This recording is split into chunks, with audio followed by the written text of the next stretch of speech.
శంకర్ నాయక్ అన్న వాళ్ళను వారి ఫ్యామిలీని బట్టి నేను దేవునికి వందనాలు చెల్లిస్తూ ఉన్నాను. అంతేకాకుండా మన మధ్యలో దేవుని యొక్క సేవకులు పాల్ నాయక్ అన్న మన మధ్యలో ఉన్నారు. వారి యొక్క ఫ్యామిలీని బట్టి కూడా నేను మరొకసారి వందనాలు చెల్లిస్తూ ఉన్నాను. మరి అంత దూరం నుండి వారు శ్రమపడి మరి మానవుని యొక్క నామకరణం మరి ఆ పేరు ఏ విధంగా ఉంటుందో, ఏ పేరు పెడతారో అనేటటువంటి సంతోషంతో మరి ఇక్కడికి రావడం జరిగింది.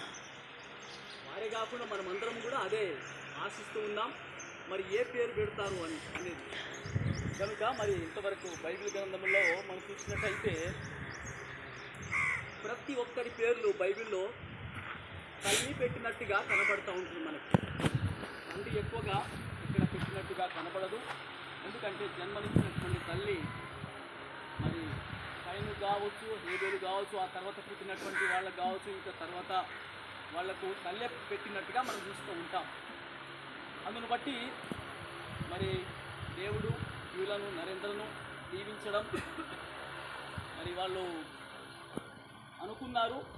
3 సంవత్సరాలు దాటిందా వివాహం జరిగింది 4 అంటే వాళ్ళు అనుకుంటున్నారు మరి 4 అయిపోయింది. సెప్టెంబర్ 2020 కదా, కరెక్ట్ 3 దాటి సెప్టెంబర్ 7 ఒక 4